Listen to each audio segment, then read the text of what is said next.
Cienījamie kolēģi, neapšaubām šis jautājums ir diskutēts sabiedrībā, Saeimā ļoti ilgi, un es piekrītu, ka viedokļi var būt dažādi. Ir argumenti par, ir argumenti pret, bet, kolēģi, to, ko gan es aicinu nevienai pusē nedarīt, neaizvainot mūsu jauniešus, nesalīdzināt viņus ar šņabedzērājiem, nesalīdzināt ar cilvēkiem, kas kaut ko nesaprot vai ir pilnīgi abstrakti no realitātes.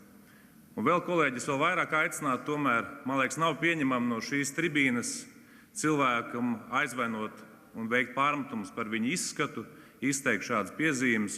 Tas ir zem parlamenta goda, kolēģi. Es aicinu tādas lietas šeit nedarīt. Par pašu priekšlikumu atzīšos, kolēģi, arī par spīti maniem nedaudz sirmajiem matiem, es arī neesmu vēl 16 gadi jau man ir, protams, bet es neesmu vēl tik, kā teikt, cienījamos gados kā daudzi no jums. Un senāk, ka pats gāju skolā, arī domāju, ka šis ir labs priekšlikums, kad ir jādod iespējas balsot no 16 gadiem, bet ar laiku es mainīju savu viedokli un esmu dziļā pārliecībā, ka pilngadība ir pilngadība, ka 18 gados mēs visi esam pilntiesīgi Latvijas pilsoņi, varam gan piedalīties vēlēšanās, gan arī tikt ievēlēti un izvēlēties savus pārstāvjus, tīpaši pašvaldību vēlēšanās. Un arī no tādiem starptautiskiem pētījumiem ir mērīta šī lieta, vai samazinot balsstiesības līdz 16 gadiem, vai tas maina aktivitāti un uzlabo kopējo situāciju. Pāris valstīs un atsevišķās federālās zemēs ir samazināts balsstiesības pašvaldībās līdz 16 gadiem.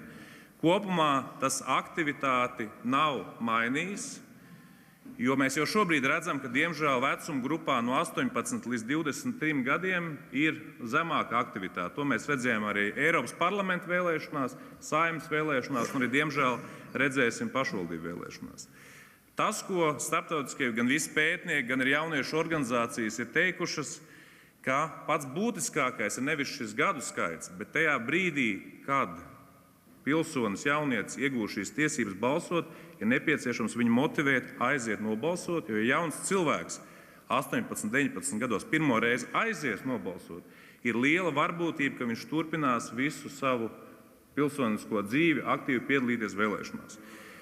Tas, ko es arī esmu runājis ar jauniem cilvēkiem, gan skolās, gan braucot pie viņiem, gan arī ar saviem paziņām, kas arī tā skaitā ir jauni, ka pats būtiskākais, kas mums ir jāpaveic, mums ir jātīsta Latvijā šīs skolēnu pašpārvaldes, kas katrā skolā ir, un tur arī notiek šīs vēlēšanas, kur skolēni ievēl savus pārstāvjus. Šī ir laba gan tāda mācību praksa demokrātijai, gan arī sagatavoties jau pilngadībai. Tā kā, kolēģi, šis ir tāds komplekss jautājums.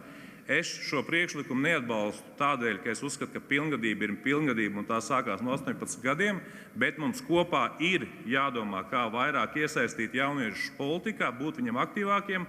Un es arī redzu šajā zālē ļoti daudz jaunu cilvēku, tā skaitā arī daudz frakciju vadītāji ir jau zem 40, kā teikt, un tā kā jauni cilvēki ienāk politikā visā politiskā spektrā, gan no ļoti labējiem, kreisiem un arī centriskiem spēkiem. Paldies, kolēģi! Aicinu noraidīt!